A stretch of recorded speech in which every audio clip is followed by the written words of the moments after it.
মাস কয়েক আগে মাহফুজ আলমের যে মব সম্পর্কিত বক্তব্য, যে মব যে দলই করুক সেটি সহ্য করা হবে না, এখন থেকে শক্ত ব্যবস্থা নেওয়া হবে, এই বক্তব্য ছিল মাহফুজ আলমের। সম্ভবত সেই বক্তব্যের পাশে ছিলেন আইন উপদেষ্টা আসিফ নজরুলও, সেই আয়োজনের পাশে ছিলেন। কিন্তু তারপরে এখন আবার দেখা যাচ্ছে তাদের বক্তব্য, মাহফুজ আলম ফেসবুকে লিখছেন জুলাই বিপ্লবী ছাত্র জনতা মব না। প্রেস সচিব তো বলছেন তারা প্রেশার গ্রুপ। সাংবাদিকদের একটি আয়োজনে গিয়ে বলেছেন যে তারা প্রোটেস্ট করলে তো আপনারা বলবেন মব। মানে দেখলাম অ্যাটর্নি জেনারেল তিনিও বলছেন যে তারা এতদিনে 17 বছর তারা ক্ষতিগ্রস্ত হয়েছেন, তারা প্রতিকারহীন ছিলেন, সেজন্য এরকম একটা অবস্থা, মানে একরকম। আপনি আসলে কিভাবে দেখেন সরকার মবের বিরুদ্ধে শক্ত হতে গিয়ে আবার কি সেই শক্ত হওয়াটা ছেড়ে দিল? কি মনে হচ্ছে এবং কেন সেরকমটা হচ্ছে বলে মনে হয়?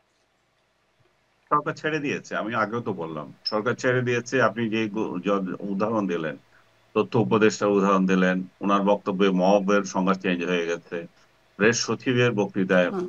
মবের হয়ে গেছে। আজকে দেখলাম সহকারী সচিব, উনিও প্রেস সচিব, উনিও মবের হুম। নতুন সংজ্ঞা দিয়েছেন।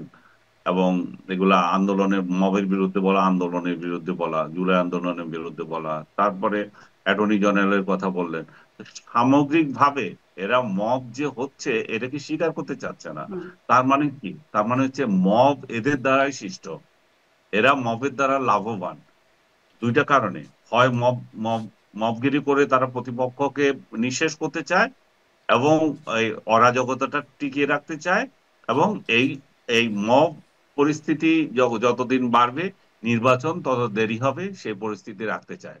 কারণ কিন্তু মব মাঝখানে কি একটু নিয়ন্ত্রিত হয়ে শক্ত গেলে। হয়েছিল সরকার? কারণ মাহফুজ আলম, আমি খুঁজে বের করলাম আসলে 11ই ফেব্রুয়ারি 2025 মাহফুজ আলম বলছেন মবের মহড়া এখন থেকে শক্ত হাতে মোকাবেলা করব।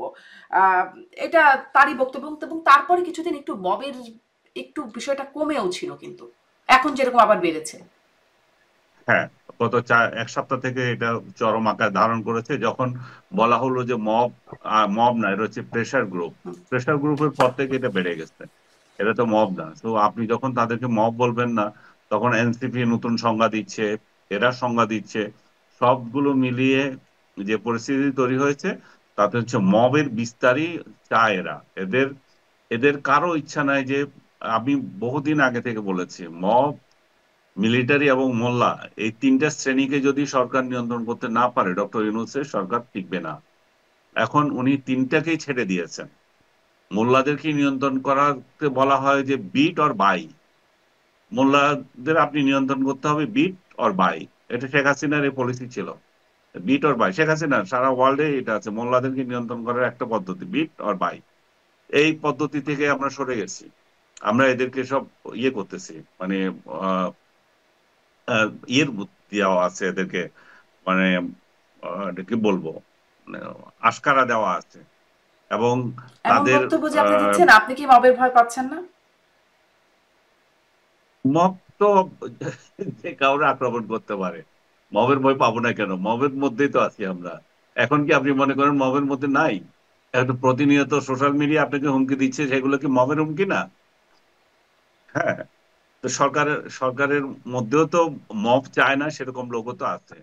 আচ্ছা, মব সোশ্যাল যারা মিডিয়া না হয় যতদিন মুখে বলছে বা শুধুমাত্র কথার মধ্যে আছে সেটা একটা ছেড়ে দিলাম, না হয় সেটা বাক স্বাধীনতার কোনো একটা জায়গায় যতই সেটা ডিফামেটরি হোক না কেন, কিন্তু যখন মানুষকে হুম, সামনাসামনি আক্রমণ করছে, জুতার মালা বা প্রহার করা, এই বিষয়গুলো হচ্ছে, তখন তো সেটি আসলে একদম মবের যে ডেফিনেশন সেটার মধ্যে পড়ে। না, আমাদের পর্যায়ে এখনো আসে নাই, কারণ ওরা তো রাজনৈতিক দলগুলো তাদের বিরুদ্ধে যারা যাচ্ছে তাদের পর্যায়ে আছে এখনো। হুম।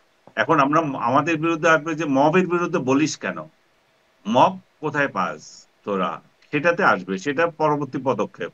হুম। এখন পর্যন্ত আছে যে ওরা নিজেদের স্বার্থে যেখানে টাকা পাবে। এই কালকে যেটা আমি বললাম না, চিটং ক্লাবের যে ঘটনাটা করছে, বলা হচ্ছে যে 1 কোটি টাকা চেয়েছিল। তো 1 কোটি টাকা এটা লেনদেন হচ্ছিল গভীর ইয়ে রাত 9টা পর্যন্ত বোধহয়, পরে ভেঙে গেছে।